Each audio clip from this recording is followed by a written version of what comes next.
Early one morning, Anna is awakened when her son, Jane, climbs onto her bed. He wants her to take him diving in the pool, but she reminds him that she has to work and that he has kindergarten. Just then, a loud clap of thunder shakes the air, prompting Anna to look out the window. Heavy rain is pouring down, and water is beginning to fill the street, but she decides it isn't serious enough to disrupt her routine. As she prepares breakfast, Anna deals with Jane's constant mischief. Her mother calls to check on her, but Anna reassures her that everything is under control. While cooking, she hears an odd rushing sound and assumes it's coming from the bathroom. When she turns around, she's horrified to find water spreading across the floor. The city is flooding so badly that the water has reached her apartment window. A loudspeaker announcement from the management office reports that floodwaters have risen to the second floor in 7 buildings and to the 3rd floor in 3 others. All residents are ordered to evacuate to higher floors, but the elevators are no longer functioning. Jane excitedly chatters and begs to play, and Anna finally loses her patience, lifting him onto the table and scolding him for not listening. As she hurriedly begins packing, she notices the water creeping up her legs. A security agent from her company calls, telling her he's on his way to rescue her and urging her not to waste time packing. She should head upstairs immediately with Jane. The call suddenly cuts off as the power goes out. Anna quickly grabs a small bag for Jane's medicine and searches for him. She finds him hiding in the closet, upset. She apologizes for yelling and coaxes him out by offering a piggyback ride. When they leave the apartment, they see neighbors fleeing with suitcases. Anna weaves past them, running down the corridor, desperate to reach the stairs as quickly as possible. Unfortunately, Anna finds a large crowd blocking the stairwell, refusing to move. Panicked, she runs to the opposite end of the corridor and sees that the surrounding buildings are facing the same chaos. She reaches the emergency stairs and begins climbing. When Jane notices people swimming in the floodwater below, Anna sings to distract him. After ascending a few floors, Anna is crushed to find the stairway blocked by debris. She sets Jane down and tries to climb over it, but her foot slips and she nearly falls. Although she manages to steady herself, the sight of bodies floating in the water below makes the danger unmistakably clear. Realizing they can't continue, she decides to turn back. On another floor, they move through the corridor as residents rush into nearby apartments to use the bathrooms.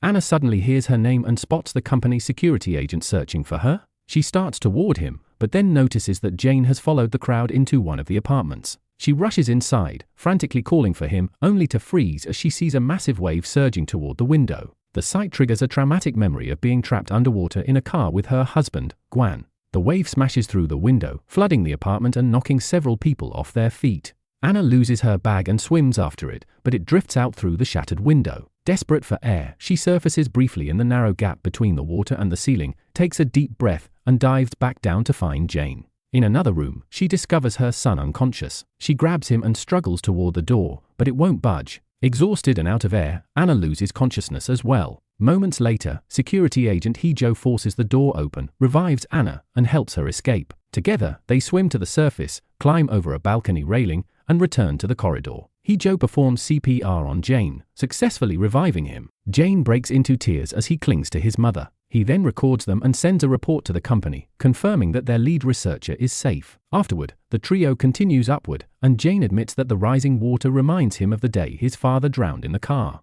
As they climb, Hyo tells them that a company helicopter is on its way. He then reveals that 3 hours earlier, an asteroid struck Antarctica, causing massive ice melt that is now surging north with the seawater. The government had known about the asteroid but kept it secret, unable to stop it. Humanity, he says, will end today. Anna struggles to process the revelation. Hyo explains that her company was never just an AI research lab, its true purpose was to create a new human race. Only 2 people had been working on the emotion engine, Anna and her boss, who died in the flood along with her child. Anna insists that the emotion engine was still in the testing phase, but Hyo dismisses her concern. The other teams have already completed their work. Human-like bodies have been built, equipped with intelligence and the ability to reproduce. All that remains is emotion. The grim conversation is abruptly interrupted when Jane announces that he needs to use the bathroom. They rush into the nearest apartment. While Jane is inside, Anna borrows Hyo's phone and calls her mother to tell her she loves her. Suddenly, a loud rumbling echoes through the walls, and the kitchen's gas pipe explodes. Gas rapidly fills the apartment, forcing them to flee back into the corridor. Explosions ripple through the neighboring apartments as flames spread in both directions. Hyo climbs onto the balcony railing, preparing to reach the next floor. Anna tries to pass Jane to him, but the frightened child clings to her, refusing to let go. In the struggle, Anna loses her balance and falls into the water below. After reliving the car accident once more, Anna manages to reach the surface and cling to a floating sign. She swims back to the building and hears a child named Jisoo crying for help from inside an elevator. Anna desperately tries to pry the doors open with her bare hands, but they won't budge. She rushes up to the next floor in search of a tool, only to see looters emerging from an apartment, talking about attacking others. Terrified, she flees back downstairs. When Anna reaches the elevator again, the water has risen to cover most of it, and Jisoo no longer responds. Moments later, a massive wave slams into the building, dragging Anna underwater once more. She flashes back to the night of the car accident, breaking the window as Gwan tells her to swim ahead while he holds on to Jane. As they struggle, Gwan collapses, unable to go on. With his last strength, he hands their son to Anna and urges them to leave without him. Back in the present, Anna resurfaces near the stairwell and rushes to find Jane and Heejo. Jane is weak and needs his medicine, the bag Anna lost earlier. Without hesitation, she scoops him up and runs toward the apartments, determined to help him. Heejo tries to stop her, reminding her that the company has Jane's data and that he could be recreated. Anna refuses to listen. She bursts into a random apartment, grabs ingredients from the kitchen, and hastily prepares a traditional remedy, placing it into Jane's mouth. Another flashback follows. Anna confides in her boss, Hyunmo, that she wants to give Jane up. When Hyunmo asks if it's because of Gwan's death, Anna admits that she only had Jane because of her work and that she doesn't believe she's meant to be a mother. Hyunmo tells her that no one ever feels ready and reveals that the emotion engine is complete. In a few months, the company will take their children, and Hyunmo quietly wonders whether they should have ever created them at all. Back in the present, Jane begins to feel better after taking the homemade medicine and admits that he likes being sick because it makes Anna pay attention to him. When they look outside, they are stunned to see the sun shining. The storm appears to be over. Heejo tells Anna that she will be taken to a shelter, but Jane will not. He admits that he didn't come because of the new human race. He came to see what Anna would choose to do with her son. He also confesses that his own mother abandoned him as a child. Suddenly, the sky darkens and rain begins to fall again. Water rapidly surges back into the building, rising at an alarming speed. The trio races up the stairs and soon leaves the flood behind. Along the way, Anna notices a pregnant couple begging for help in the corridor, but Heejo urges her to ignore them and keep moving. Jane then asks Anna if she felt the same way when she was pregnant with him. The question overwhelms her, and she breaks down. When Heejo checks on her, Anna snaps, declaring that she refuses to abandon her child. Heejo explains that since Hyunmo was believed to have died with her own child, Jane is now the scientists' only hope to create a new humanity. They reach the rooftop, where the helicopter awaits. Heejo reads the company's instructions. Preventing human extinction is the top priority, and Anna must immediately return to the lab to complete the emotion engine. The security team arrives with the helicopter, identifies Jane as Jane Newman 77, and forcibly pulls him away from Anna. She struggles and screams as the men restrain her, watching in horror as her son is handcuffed. Desperate, Anna begs Heejo to help her. He finally reveals the truth. Hyunmo did not die. She fled with her child, choosing to face the end of the world rather than abandon her daughter. The men sedate Jane with an injection and begin shaving his hair. Anna panics, screaming and begging them to stop. She pleads for mercy, asking to be allowed to keep Jane with her at least until they reach the shelter. The guards coldly inform her that there is no shelter. Then, without hesitation, they shoot Heejo. Anna realizes the truth. Everyone is going to die here, and she alone has been selected to escape. After a final, heartbreaking goodbye, Anna is forced to watch as the men cut open Jane's head to extract his data, sealing it inside a small box. The helicopter lifts off carrying only the pilot, the box, and Anna. As it flies away, she discovers Jane's goggles still tucked into her pocket. Below, the storm consumes the planet. As floodwaters swallow the Earth, 7 rockets launch into space, carrying the remaining scientists from the project. A recorded message from director Hui So plays, explaining that in 15 minutes, thousands of meteorite fragments will strike the planet, wiping out most life. Humanity's only chance of survival lies with the project. The scientists must finish creating a new form of humanity, one capable of evolving beyond extinction. They already know how to print physical human bodies. Intelligence and reproduction are complete. What remains missing is emotion. The plan is to begin again with a mother and a child, to let a society grow from that bond. The child, Hui So explains, has already been completed. Only the mother remains unfinished. Anna proposes a solution, a simulation that forces the mother to endure repeated trials, struggling again and again to save her child. By compressing extreme emotional experiences into a short span of time, they can gather everything the emotion engine needs. As meteorite fragments close in on the rockets, Anna connects to the simulation. She wakes up in bed. This time, water is already flooding the apartment. Her phone rings. It's Heejo, telling her help is on the way. Anna remembers her conversation with Hyunmo and realizes the truth. She knows how this will end. The guards will come, and they will take Jane away. After grabbing the medicine, Anna sternly tells Jane to obey her and never follow strangers. Jane breaks down, crying and accusing her of lying, asking why he is 6 years old every single day. Ignoring his words, Anna scoops him up and rushes toward the stairwell, only to find both directions jammed with people. At that moment, a massive wave crashes into the building.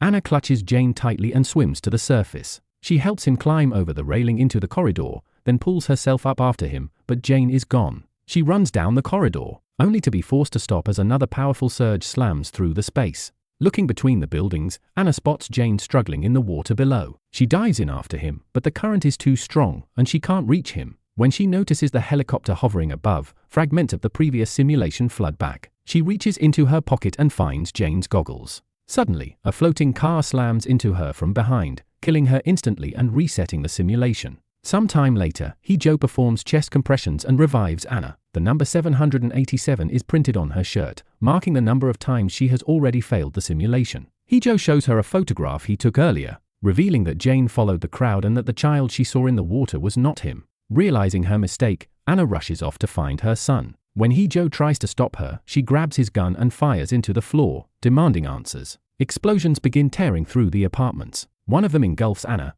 killing her yet again. In simulation 1931, Anna nearly falls over a balcony, but Hijo grabs her just in time. Anna refuses to go with Hijo, terrified that he will take her son, and instead throws herself into the water. Spotting Jane on a nearby balcony, held by a man, she swims back into the building. As she passes the elevator, she once again hears Jisoo trapped inside, crying for help. Anna desperately tries to force the doors open but fails and drowns. She relives this moment repeatedly, dying each time as she tries to save the child. Now in simulation number 407, Anna finally changes her approach. She runs upstairs, grabs a mop from a cleaning closet, snaps it in half, and uses the handle as a lever to pry open the elevator doors. Jisoo swims free, and together they make their way to the next floor. They change into dry clothes taken from a nearby apartment, and Jisoo tells Anna she overheard looters talking about a child. Anna rushes toward the voices, then suddenly remembers that in a previous run she was killed by those same looters. This time, she tries to sneak past them, but they spot her anyway. She asks frantically about Jane, but the men ignore her and attempt to leave the apartment. At that moment, Hijo calls out to her from the opposite balcony. Anna tries to signal him, but the looters yank her back inside to avoid being seen. Inside, Anna notices the apartment's owners lying unconscious. She kicks one of the looters and bolts for the door, but the man tackles her, slamming her into a closet and choking her. As her vision begins to fade and the simulation teeters on the edge of resetting, Anna feels something fall from the closet. Her hand closes around a hammer. With the last of her strength, she strikes her attacker on the head. Before she can escape, the second looter grabs her and drags her back. Both men turn toward her, ready to kill her. Suddenly, Jisoo appears at the doorway with Hijo, who swiftly overpowers the looters and throws them out the window. Still, Anna has no information about Jane. As she searches the apartment, she remembers giving him the homemade medicine. The apartment's owners hand her a bottle containing the remaining mixture. Anna urges Jisoo to come with her, warning that the apartment will soon flood, but Jisoo explains that the couple are her grandparents and chooses to stay with them. After a call from the company, Hijo tells Anna that his team is arriving by boat to search the entire building for Jane. Remembering how her son was cut open in earlier runs, Anna refuses to wait. She is determined to find Jane first. She continues searching floor by floor. This is now simulation 7993. As Anna moves through the building, she sees security agents executing looters. On the next floor, she notices children's drawings on the walls, reminding her of the heart drawings Jane once made on his tablet. She keeps going and soon discovers that the pregnant woman she saw earlier has given birth. Anna helps her hold the baby and gives the family her jacket. As she leaves, she sees the father returning with warm water to clean his newborn. The sight fills Anna with guilt over all the time she ignored Jane. She remembers how he used to send her drawings every day. She checks her phone and is devastated to find thousands of drawings, images of herself abandoning Jane before boarding the helicopter. Overwhelmed, Anna freezes. Then Hijo shouts from another floor that he's found Jane. She races toward him, desperate to reunite, but the moment she enters the apartment, security agents ambush her from behind and restrain her. Hijo tells her they'll wake her on the roof so she can say goodbye. Anna bitterly reminds him that he dies on the rooftop every time. It is then revealed that this is simulation 13417. When Hijo presses her for answers, the agents kick him out of the apartment. As he makes his way back, fragments of previous simulations finally surface in Hijo's mind. He grabs a trophy from a shelf and attacks the agents. One of them quickly recovers and raises his gun, aiming for Hijo's head. At the last moment, a groggy Anna grabs another agent's weapon and fires, saving Hijo. Afterward, Hee-jo gives Anna an injection that fully wakes her and demands to know what's happening. Anna finally tells him everything. She explains that she has failed to save Jane in every simulation. She admits that they have had this conversation many times before and that they have even tried fighting the agents together, but they were killed in every run. Anna confesses her fear that Jane may no longer want to see her, but Hee-jo insists that the boy is waiting for her. In simulation 21499, Anna and Hee-jo are once again caught in a firefight with the agents. This time, Hee-jo suggests trying something different. They climb out through a window and reach another floor. As they sprint through the corridors, Hee-jo engages an agent in hand-to-hand combat and offers to stay behind as a distraction, giving Anna a chance to keep searching for her son. Anna runs into an empty apartment, only to be tackled by more agents. Just as they begin to restrain her, a massive wave crashes through the window, throwing everyone aside. Freed by the chaos, Anna dives back into the water, searching desperately for Jane. When she still can't find him, she swims upward. The water level is now high enough to reach the roof. Inside an abandoned storage room, Anna opens a wardrobe and finally finds Jane, unconscious. She immediately gives him the medicine, but he doesn't respond. Overcome, Anna breaks down, apologizing for abandoning him again and again. At that moment, Jane wakes up and gently tells her that she never abandoned him. When she said goodbye, she told him to wait in the wardrobe because she would come back for him, and she did. At the same time, it is revealed that the meteorite struck the rocket carrying Anna, gravely wounding her. Before dying, she asked the director to use her mind to power the simulation, so she could remain with Jane. The scientists extracted her memories and uploaded them into their system, hoping that her love, and the emotions born from it, would help humanity survive. On the rooftop, security agents close in as a massive wave rises, moments away from swallowing the building. Anna presses Jane's goggles into his hands and tells him to swim. Trusting her, Jane leaps into the water as the agent sees Anna. A final flashback reveals the truth: Jane and Hyun Mo's child were never born naturally. They were printed by the company as part of the Child AI project, which is why the agents insisted they could be abandoned. Their physical lives were expendable as long as the data survived. Jane met Gwan only after the experiment had already begun. Still, Gwan chose to be his father, bonding deeply with him. When Gwan died, the loss shaped both Anna and Jane, imprinting genuine emotion onto the experiment. Back in the present, the simulation begins to collapse. Anna tears free from the agent's grasp and dives into the flood to join her son. She falls through cascading data and water before resurfacing to find Jane clinging to an antenna. She wraps her arms around him and tells him they will swim together. A towering wave crashes down, pulling them under. This time, Anna does not abandon anyone. She saves Jisoo. She helps the pregnant woman give birth. She stays with Jane until the very end. The system recognizes her choice: not survival, not obedience, but love without selfishness. The simulation is finally deemed successful. Anna's and Jane's AIS are placed into newly printed bodies and sent to a distant planet. Carrying the memories of humanity and the emotions born from sacrifice, they will begin a new society, one built not on data alone, but on love. Make sure to subscribe and turn on notifications so you can watch more videos like this. Thanks for watching.